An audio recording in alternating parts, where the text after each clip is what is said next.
quwwata illa billahil aliyyil azim. Amma ba'd. Terima kasih pengurusi majlis Ustaz Zamzuri yang berbahagia, Datin Hajah Fadilah Binti Zahbah, Ketua Jumadlah,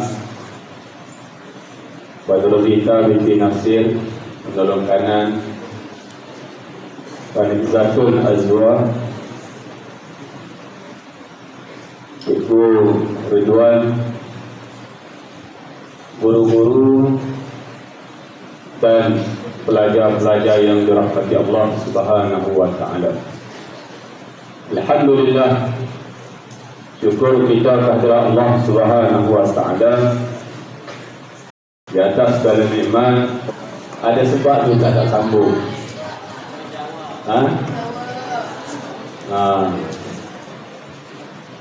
Mungkin lupa ya. Siapa murid SK Haji Mahmud? Ramai. Itu dengan itu dengan mana kalau daripada Haji Mahmud dia lupa lah tu. Lalu diingatkan. Betul tak? Sayang 1000 kali sayang, baru umur belasan tahun dah pelupa. Baik, bila kita mendengar orang menyebut Nabi Muhammad, kita akan sambung sallallahu alaihi wasallam. Kerana selawat ke atas Nabi itu mendatangkan rahmat Allah. Baik, apa? Jadi dia yakin jawab. Tidak tak apa. Jadi ada keyakinan. Baik. Dan kalau kita selawat ke atas Nabi, kita akan mendapat rahmat Allah Subhanahu wa taala. Sekali selawat kita akan mendapat 10 kali. Ya, sekali berselawat kita akan dapat 10 kali. Nabi bersabda, "Man shalla alayya marratan sallallahu alaihi biha asyara." Barang siapa berselawat ke atas aku sekali, kata Nabi, Allah Subhanahu wa taala berselawat ke atasnya, iaitu Allah merahmati dia. Allah menurunkan rahmat. Banyak mana? Asyara, kata Nabi, iaitu 10. Jadi sebab itulah Ustaz Zamzuri dan rakan-rakan yang lain akan berusaha untuk meraihkan ataupun menjayakan majlis Maulidur Rasul peringkat sekolah pada hari ini, untuk menjadikan kita ni orang yang baik, orang yang kenal Nabi, orang yang cinta Nabi, orang yang rindu Nabi, orang yang taat pada Nabi, kan? Tak nak macam tu. Kerana bertepatan dengan tajuk hari ini, iaitu apa dia tajuk hari ini? Nabi Muhammad adalah pencetus kecemerlangan umat. Kita nak cari ataupun kita nak tekuni apa yang dimasukkan dengan pencetus kecemerlangan umat. Apa yang dilakukan oleh Nabi sehinggakan Nabi sebagai pencetus.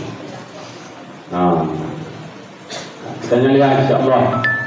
Lebih kurang yang Ustaz sampaikan. Kalau rasa tak cukup, nanti Ustaz Zamzuri sambung hari yang lain. Sebab kita ni nak sesuatu kejayaan itu, kita kena ada cetusan. Kita kena ada cetusan. Baru kita berjaya. Ustaz dulu daripada darjah 1 hingga darjah 4, Ustaz akan dapat nombor 2 atau nombor 3 dari belakang. Jadi 1 hingga darjah 4, Ustaz dapat nombor 1 ataupun nombor 2, nombor 2 ataupun nombor 3 dari belakang.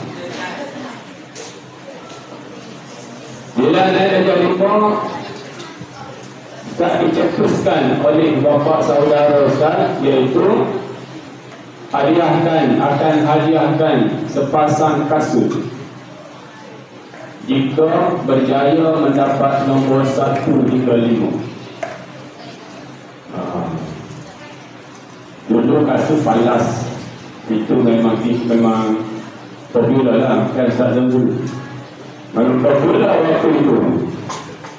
Jadi oleh kerana ada cetusan itu, maka Ustaz pun berusaha baca buku, buat latihan, dan dah keluar keputusan Ustaz dapat nombor 5. Dapat hadiah kasut. Kemudian selepas itu maintain. Begitulah juga Ustaz maintain badan sampai ke hari ini. Nak misalkan kita kena ada cetusan itu, cetusan. Kalau kamu sendiri apa yang kamu tanamkan dalam diri kamu untuk menjadikan kamu ni orang yang cemerlang, orang yang berjaya. Tinggallah dalam konteks apapun, dalam bidang apapun, janji kita ada kejayaan itu, maka kita kena cari apa yang boleh mencetuskan kita untuk berjaya dalam. Baik. Jadi hari ini kita nak lihat bagaimana ataupun apa yang dicetuskan oleh Nabi sallallahu alaihi wasallam untuk memastikan umatnya cemerlang. Kita kenali bagaimana kepribadian Nabi Muhammad sallallahu alaihi wasallam. Kepribadian yang unggul. Akhlak Nabi di mana? Siapa ingat akhlak Nabi di mana? Di mana kita bercari akhlak Nabi? Iaitu di dalam Al-Quran. Khuluquhu Al-Quran. Akhlak Nabi duduk di situ. Akhlak kamu ada di mana? Di majalah Mangga? Apa lagi? Di Facebook? Jangan kita meletakkan akhlak kita itu di tempat-tempat yang tidak memberi jaminan kepada kita untuk berakhlak yang baik. Nabi baca Al-Quran, ikut Al-Quran. Kan? Pernah tak Nabi ingkar suruhan Al-Quran? Tak pernah. Pernah tak Nabi buat sesuatu yang dilarang oleh Al-Quran? Tak pernah. Pernah tak Nabi tinggal sesuatu yang disuruh oleh Al-Quran? Pandai sungguh anak murid Ustaz Tamzuri. Belum habis soalan dia jawab. Hebat. Baik. Tak ada itu semua kan? Lantaran di situlah cetusan yang ada pada Nabi Muhammad sallallahu alaihi wasallam. Yang apabila dilihat oleh sahabat, Bila dilihat oleh sahabat tahu dah perbuatan Nabi ni semuanya bertepatan dengan Al-Quran. Sehingga kan pernah Nabi melalui satu jalan dan Nabi berhenti. Dalam keadaan senormal dia tak tahu kenapa Nabi berhenti.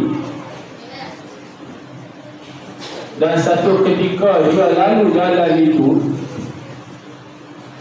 dia berhenti. Rakan dia, sahabat lain tanya kenapa berhenti. Dia kata oleh kerana Nabi berhenti. Bila ditanya kenapa Nabi berhenti, dia kata aku tak tahu. Dia kata aku tak tahu. Tapi kenapa kamu berhenti? Kerana Nabi buat. Dia dah tahu dah. Bila Nabi berhenti itu adalah ada sesuatu yang bermanfaat. Walaupun dia tak tahu. Sampai tahap demikian para sahabat. Baik. Jadi kalau kita lihat rahsia kecemerlangan Rasulullah sallallahu alaihi wasallam yang pertama, kita boleh ambil ialah Nabi ikut perintah Allah Subhanahu wa taala. Saya tak berhajat untuk nak kupas berkaitan dengan tarikh lahir. Boleh ya Ustaz Zamzuri? Boleh ya? Bila main kat tangan saya itu suka hati saya kan? Baik, saya tak banyak untuk bukan sebab Ustaz Zamzuri mungkin dah kupas berkaitan dengan tarikh lahir, perjalanan apa semua tu kan? Cuma nak bangkitkan diri kita semua berkaitan dengan bagaimana untuk kita ni, kalau kita tak boleh cetuskan orang lain, sekurang-kurangnya kita cetuskan diri sendiri. Baik, yang pertama sekali, Nabi SAW adalah orang yang ikut perintah. Bagaimana yang dijelaskan tadi, iaitu segala suruhan Al-Quran Nabi buat semua, segala larangan Nabi tinggal semua. Dan kita kenali Nabi digelar Al-Amin. Bukan nama dia Amin, tapi gelaran dia Al-Amin. Makhluk yang bernama manusia seorang je yang dapat gelaran Al-Amin. Di kalangan malaikat satu juga yang dapat gelaran Al-Amin. Siapa?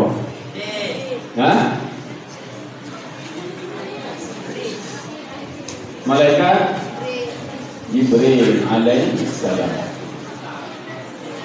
Nabi mendapat gelaran Al-Amin bertepatan dengan kepribadian Nabi Muhammad sallallahu alaihi wasallam yang sujud, amanah, tabligh, apa yang keempat? Kotor. Nah, sidik, apa maksud dia? Benar. Bermaksud Nabi tidak pernah berbohong. Siapa tak pernah berbohong di sini? Tak ada orang yang tak pernah berbohong.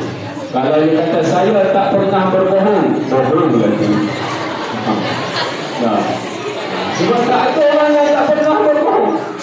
Kalau dia kata saya tak pernah berbohong, bohong berarti. Tak ada orang yang tak pernah berbohong. Tapi ada pada Nabi sallallahu alaihi wasallam. Mana mungkin akan mendapat gelaran siddiq sedangkan dia berbohong? Layak tak? Tak layak. Mesti orang kata penipu, berbohong jika sekiranya dia kata tak pernah berbohong. Tapi pada Nabi sallallahu alaihi wasallam itu ciri Yang pertama di dalam perkara ikut perintah Allah untuk menjadikan seorang yang boleh mencetuskan kepribadian orang lain untuk sama-sama bercakap benar. Baik. Dan kemudian yang kedua iaitu amanah. Apa maksud amanah? Jujur. Ini pun saya tanya siapa yang dalam hidup dia penuh kejujuran. Susah juga kita nak cari. Nah, mungkin ada, tetapi peratus yang begitu rendah. Kemudian yang ketiganya ialah tabligh. Apa yang tabligh? Menyampaikan. Menyampaikan. Pernah tak kita tegur kawan kita nasihat kawan kita? Pernah tak?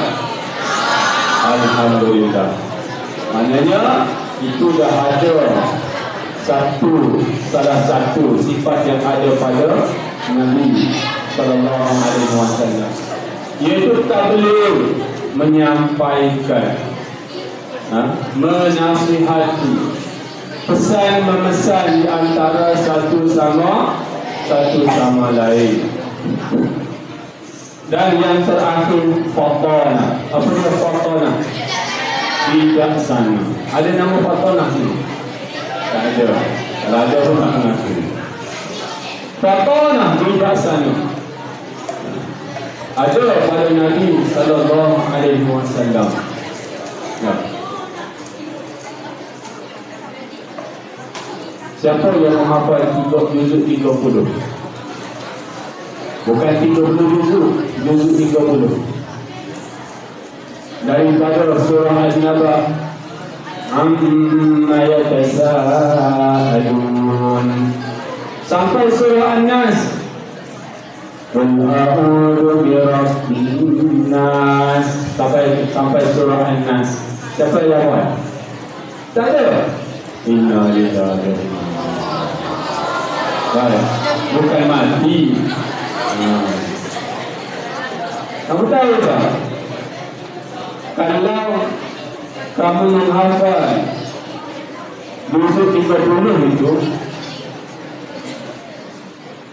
kamu akan dekat dengan kecemerlangan. Kamu akan dekat dengan kejayaan. Kalau kamu menghafal juzuk 30, bukan 30 juzuk 30, juzuk yang terakhir sekali, kamu akan dekat dengan kejayaan. Tak percaya? Kalau kamu tak percaya, cuba kamu hafal. Baik. Kamu boleh lihat, kamu boleh lihat kejayaan itu dengan jika kamu menghafalnya. Kamu akan ada kebijaksanaan. Cuba. Baik. Tetapi fatanah Nabi itu bukan kerana Nabi menghafal surah demikian, tetapi kebijaksanaan Nabi sallallahu alaihi wasallam adalah merupakan anugerah Allah Subhanahu wa taala. Baik.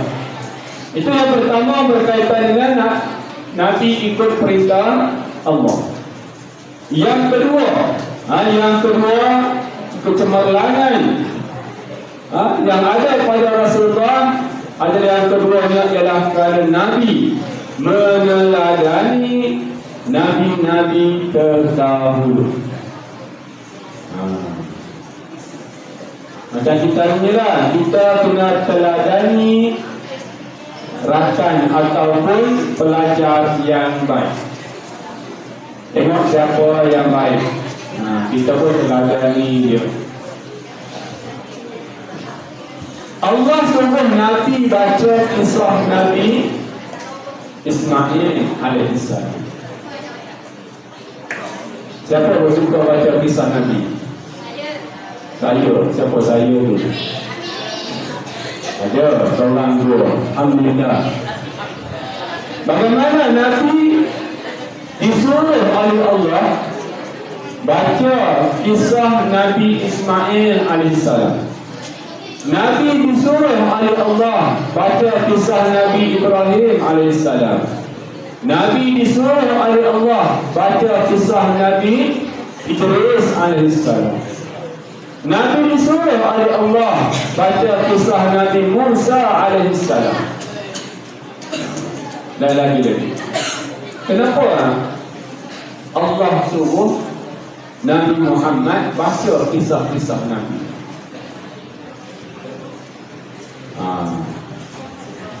Di setiap Nabi-Nabi adanya sifat yang tertinggi. Ada sifat tertinggi dengan sifat benar yang tertinggi, dengan sifat jujur yang tertinggi, dengan sifat ikhlas yang tertinggi, dengan sifat sabar yang tertinggi, dengan sifat tabah yang tertinggi, dan lagi-lagi. Allah suruh Nabi Muhammad baca kisah Nabi-Nabi yang terdahulu. Kerana Nabi-Nabi yang terdahulu ada mempunyai kepribadian yang tertinggi dalam setiap sifat. Sabar, tabah, ikhlas, jujur, benar, semua ada. Maka Nabi apabila disuruh oleh Allah, maka Nabi baca ke tak? Nabi baca ke tak? Nabi baca. Nabi baca bila disuruh oleh Allah. Kerana sifat Nabi ini, bila Allah suruh, Nabi baca. Sifat kita lain, orang suruh baca, tak baca kan? Orang tak suruh baca, baca kan? Kata Nabi baca bukan disuruh oleh Allah. Bila Nabi baca, maka Nabi ambil sifat sekian masuk ke dalam diri Nabi. Sifat jujur, sifat benar, sifat sabar, sifat ikhlas, sifat tabah masuk dalam diri Nabi, membuatkan diri Nabi, kepribadian Nabi merangkumi kepribadian Nabi-Nabi yang lain. Sebab itulah kita bersama dah. Kita kena melihat teladan. Kita kena lihat kepribadian yang baik. Ya, bagian kosong. Bagilah tengok ais tu. Nah, kepribadian itu kita lihat yang ini bagaimana, yang ini bagaimana, yang ini bagaimana. Sama lah kita. Kita kena melihat kepribadian orang yang baik. Cikgu-cikgu pun ada yang masing-masing ada kelebihan kita. Maka kita ambil yang ini baik bahagian ini, yang ini baik bahagian ini, yang ini baik bahagian ini. Kita ambil. Kita ambil, kemudian kita tanam dalam diri kita. Bila kita tanam dalam diri kita semua sifat-sifat baik, maka baiklah kita. Nah, itu yang dilakukan oleh Nabi Sallallahu Alaihi Wasallam, yang membentuk kepribadian Nabi, yang menjadikan kepribadian itu Nabi sebagai pencetus kepada sekalian. Ini yang kita sebut tentang kepribadian Nabi. Maka kita kena tahu akan bagaimana tingkah laku Nabi Muhammad Sallallahu Alaihi Wasallam. Baik. seorang yang dikenali sebagai manusia yang agung, pemimpin yang agung,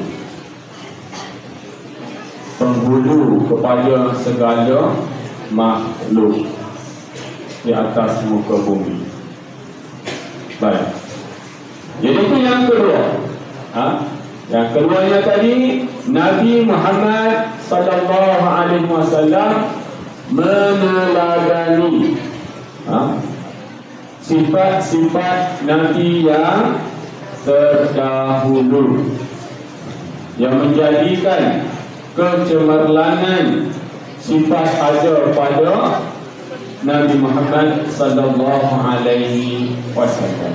Baik. Kemudian yang ketiga, Nabi mempunyai sahabat yang taat. Nabi mempunyai sahabat yang taat. Nabi taat dan mempunyai sahabat yang taat. Ini penting kita bersahabat. Penting kita bersahabat.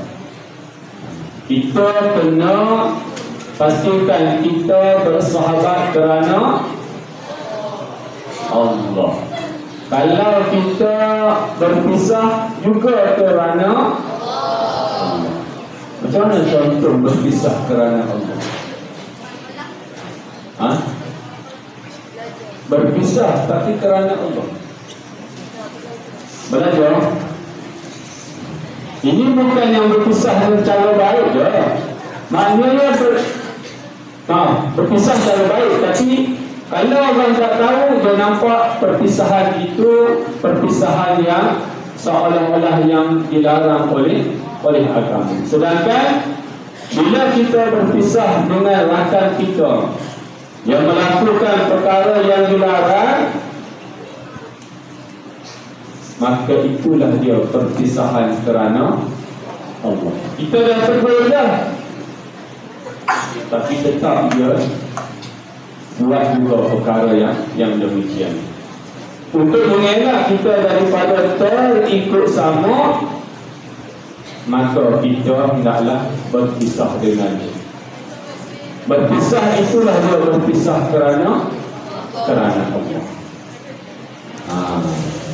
Yang kalau ada perkara demikian dalam diri kita, maka kita akan berada di bawah bayangan Allah Subhanahu wa taala di hari akhir. Baik. Okey. Selesai tiga.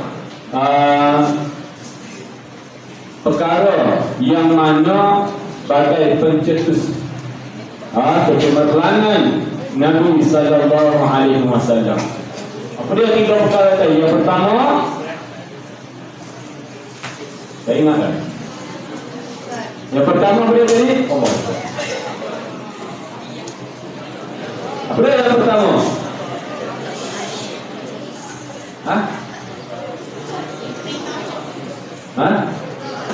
Cepat. Yang pertama tadi.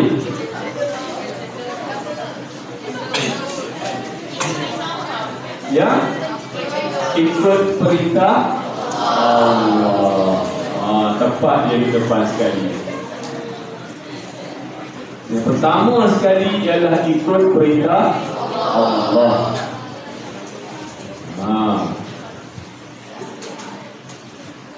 Siapa yang tak pernah tinggal solat?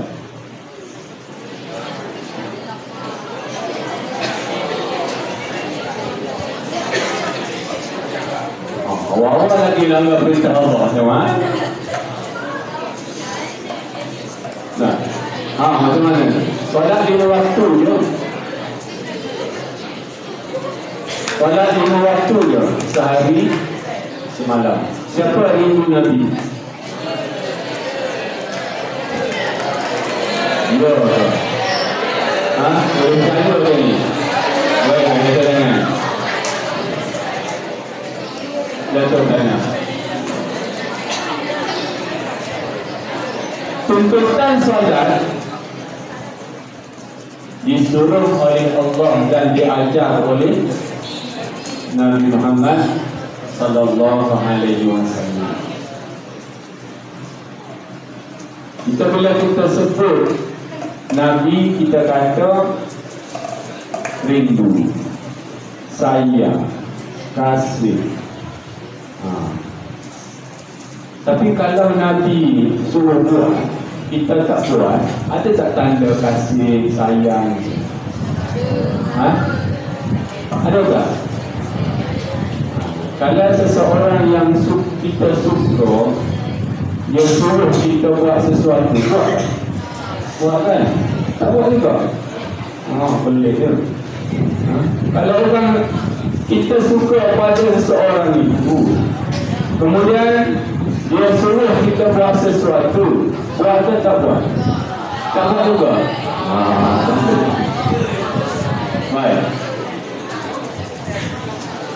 Kalau kita kata suka kepada Nabi, kemudian Nabi suruh buat, maknanya tak perlu buat. Perlu pula. Rupanya dia salah faham tadi. Okey. Mana buktinya kita kata suka pada Nabi sedangkan kita tidak melakukan sepenuhnya suruhan Nabi yang juga suruhan Allah Subhanahu wa ta'ala. Kenapa saya sebut tentang solat? Solat ni apa dia? Solat ni apa dia? Yang agama. Iman. Kamu nampak tak tiang mana? Kalau tak ada tiang ni, agak-agak bangunan ni tak tegak tak? Tak tegak kan? Sekali lagi tak? Kalau tak ada tiang, maka tak tertegak.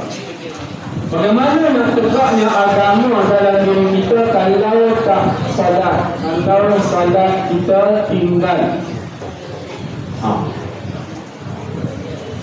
Siapa ada sikap tergesa-gesa? Tak ada. Okay, siapa ada sikap tergesa-gesa, jangan angkat tangan. Ramai rupanya.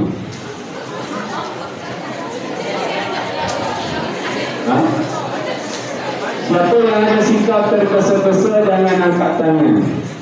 Ramai. Baik. Siapa yang resah gelisah kalau ditimpa kesusahan, angkat tangan.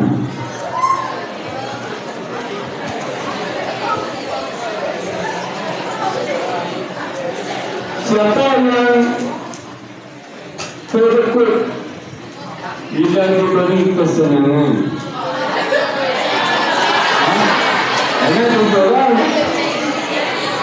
Yang tujuh orang pula yang tak informasi ni. Okey. Kamu boleh ingat tiga sifat ini. Saya sebut ini bukan main-main tau. Bukan semata-mata pula. Tiga sifat ini. Tiga sifat ini akan ada pada orang yang solat dia tak sempurna.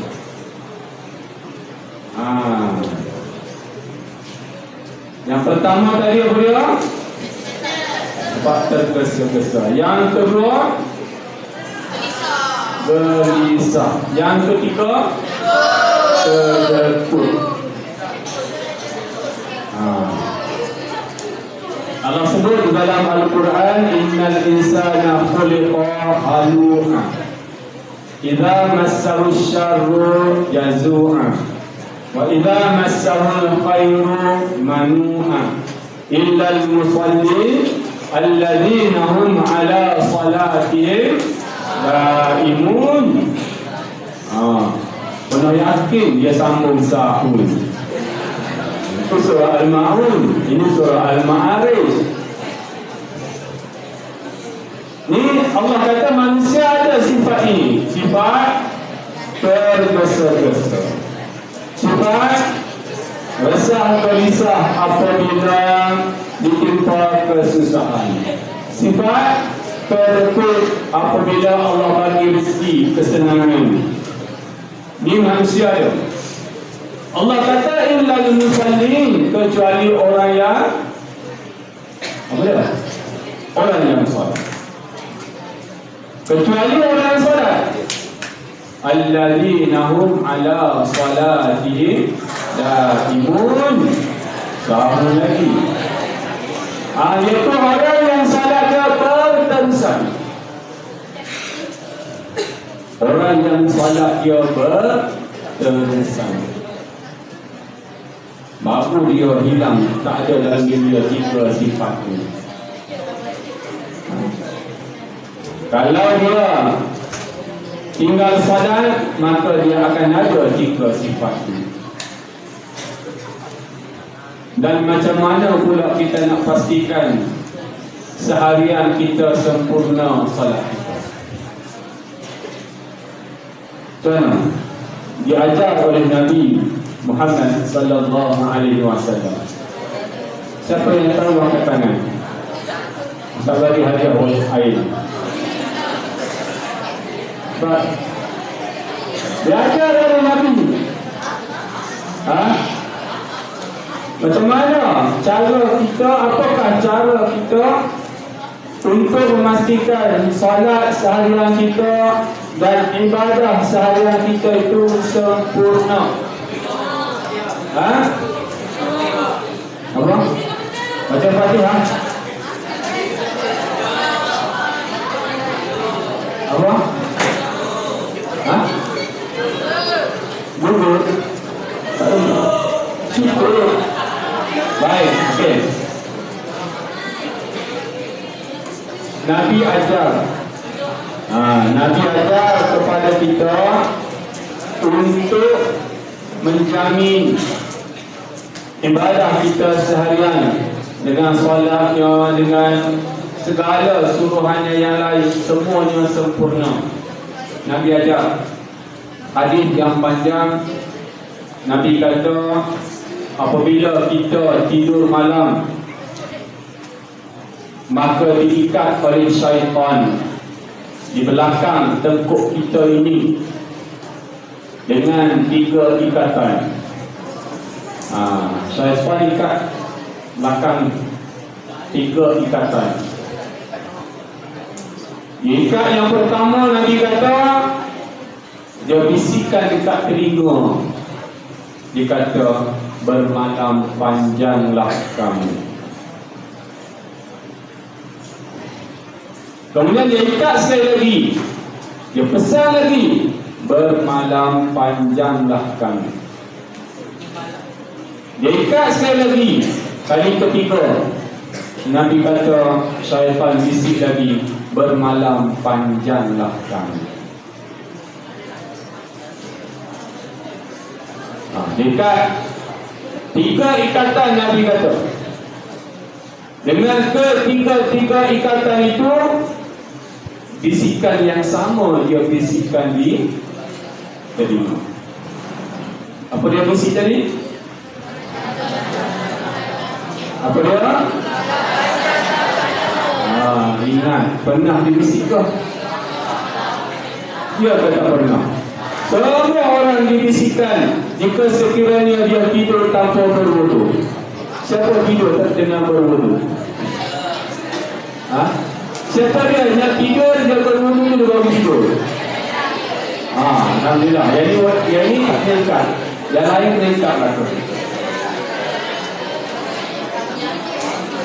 Nabi semua, Nabi kata berwudulah kamu sebelum tidur, seperti mana kamu berwudu ketika hendak solat. Payah kan yang berwudu? Ya kata. Yang tak buat itu kenapa?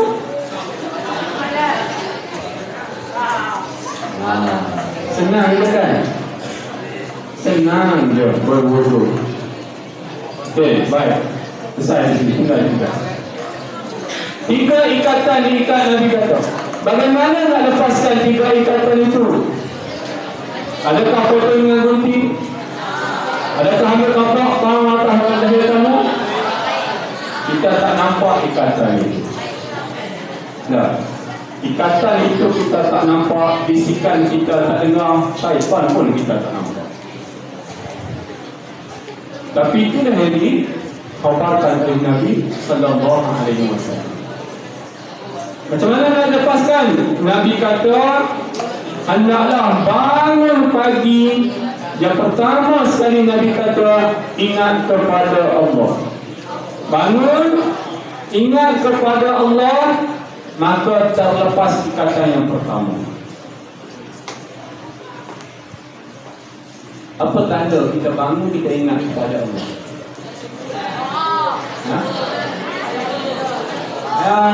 Alhamdulillah. Siapa yang bangun pagi tadi dia sebut Alhamdulillah? Tak ada. Inna lillahi wa inna ilaihi raji'un. Baik. Dan Alhamdulillah tak sebut Inna lillahi. Jangan sampai saya ikut juga. Baik. Jadi kita bangun pagi, Nabi kata untuk lepaskan ikatan yang pertama, Nabi kata sebut Alhamdulillah. Dan kita bangun, kita kena syukur kerana Allah hidupkan kita kembali. Kita tidur itu adalah kita mati sementara. Kita mati sementara. Allah hidupkan balik. Layak tak untuk kita tidak mensyukurinya? Ya pasti. Tak sepatutnya. Okey, lepas kata yang pertama, dengan kita menyebut Alhamdulillah. Untuk ikatan yang kedua, macam mana? Untuk lepaskan ikatan yang kedua, macam mana? Ni ikatannya lagi ni, masih terikat, masih dibelenggu oleh syaitan. Untuk lepaskan ikatan yang kedua, Nabi kata berwudu. Untuk lepaskan ikatan yang kedua, Nabi kata berwudu. Ada satu ikatan lagi kan? Untuk lepaskan ikatan yang ketiga, Nabi kata solat. Bermakna kalau kita bangun pagi, ingat Allah, berwudu, solat, maka Nabi kata akan lepas ketiga-tiga ikatan tadi dan akan sempurna ibadah seharian itu.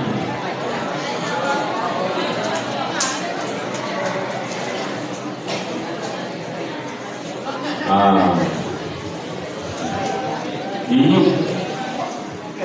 punca seseorang itu selesai ataupun sempurna ibadah dia ataupun tak, itu pagi. Dan Nabi kata jika seseorang bangun tidak melakukan tiga perkara ini, maka Nabi kata dia akan malas untuk beribadah. Dia akan malas. Siapa yang malas solat? Dia akan malas kalau dia tak selesaikan tiga perkara itu diwaktukan. Tak percaya? Tak sini dekat sini semua akan menyebut berkaitan dengan solat. Baik. Jadi semua ustaz ingatkan kembali ataupun memperingatkan tambahan berkaitan dengan kepentingan solat. Mari. Dan ada ulama dia kata solat ini kepala agama. Kalau kepala kita berpisah dengan badan, macam mana jadi? Mati badan. Kalau salat berpisah dengan, kalau seorang itu tak lakukan salat, maka agama dia mati. Baik. Ini rata-rata dah sampai tahap wajib. salat. 5 waktu sehari semalam. 5 waktu je, bukan yang banyak. Dan disitulah dia adanya pendidikan, adanya kecemerlangan, adanya kepribadian yang terpuji itu dalam solat. Nah, baiklah, Nabi sallallahu alaihi wasallam begitu menekankan akan solat, terutamanya solat berjemaah. Tanya sekali lagi, dan yang lelaki ni, siapa yang pergi solat berjemaah? Alhamdulillah. Di mana? Sekolah. Alhamdulillah. Masjid. Alhamdulillah. Kalau sekolah tak haji. Maknanya okey. Maknanya kamu sebahagian soalnya menepati apa yang dikehendaki oleh Nabi sallallahu alaihi wasallam. Dan sebab Nabi dalam keadaan yang dipapah pun Nabi pergi ke masjid. Dipapah pun Nabi pergi ke masjid. Saya tadi bagian lelaki je, sebab perempuan dia susah dia hal lain. Lelaki yang dituntut untuk solat berjemaah. Baik, boleh faham tak? Okay, sana ulang balik, boleh? Sana ulang balik apa yang dibicarakan tadi. Okey, dari awal tadi, rahsia kecemerlangan yang ada pada Nabi sallallahu alaihi wasallam, antaranya yang pertama, taat kepada Allah. Ya, alhamdulillah, ada yang ingat tu. Yang kedua, pergi masjid. Yang kedua, apa? Teladani sifat-sifat Nabi yang lain. Yang ketiga,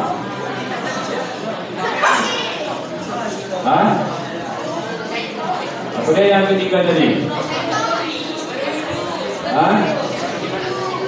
Mempunyai sahabat yang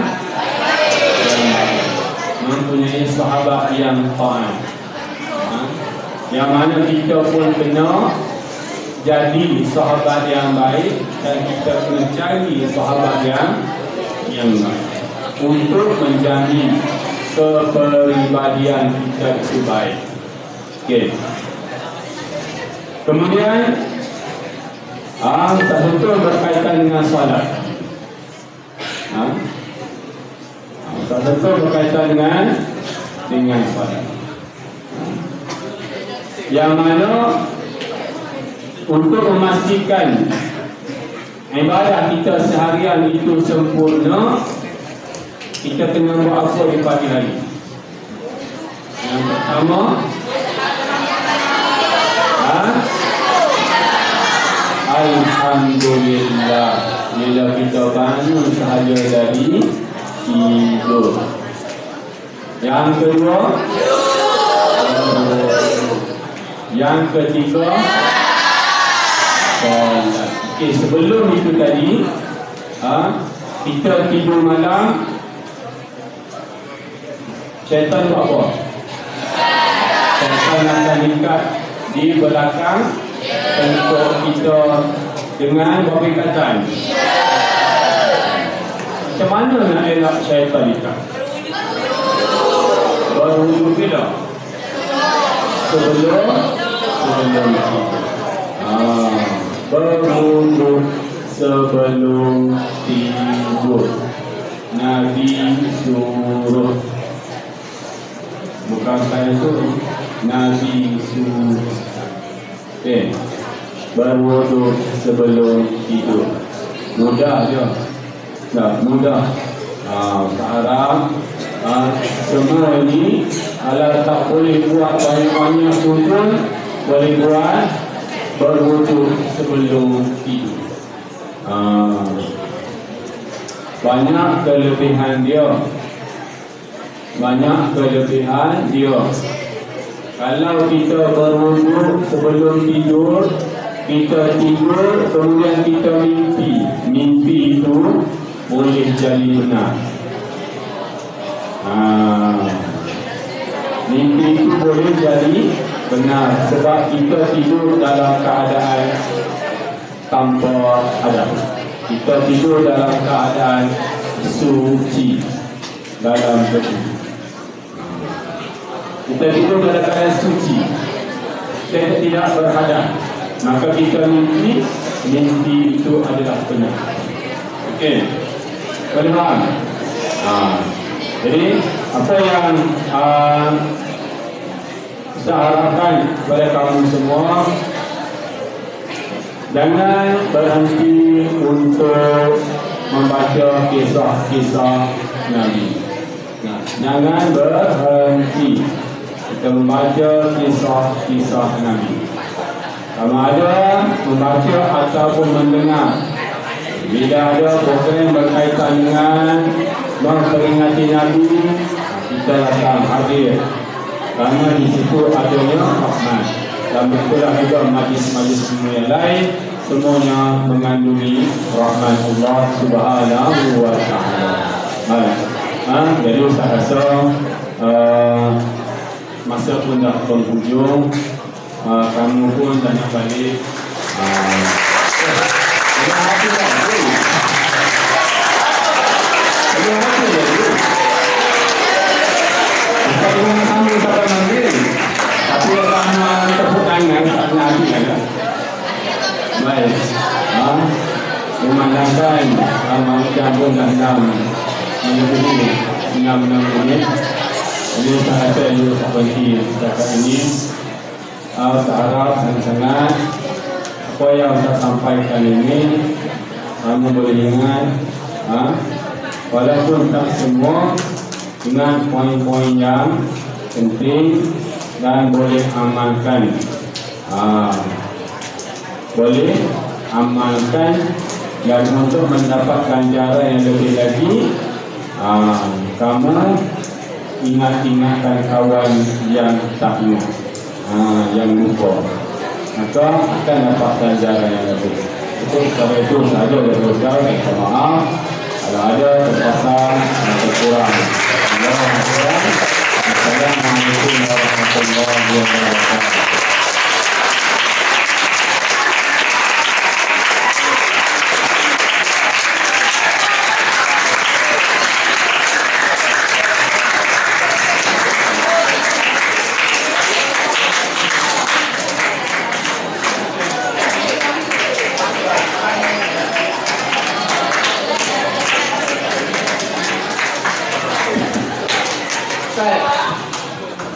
Alhamdulillah, itulah ya ceramah yang agak menarik daripada Ustaz Salahuddin tadi berkenaan dengan topik kita, iaitu Maulid Rasul, konsensus, kecemerlangan ummah. Jadi apa yang disampaikan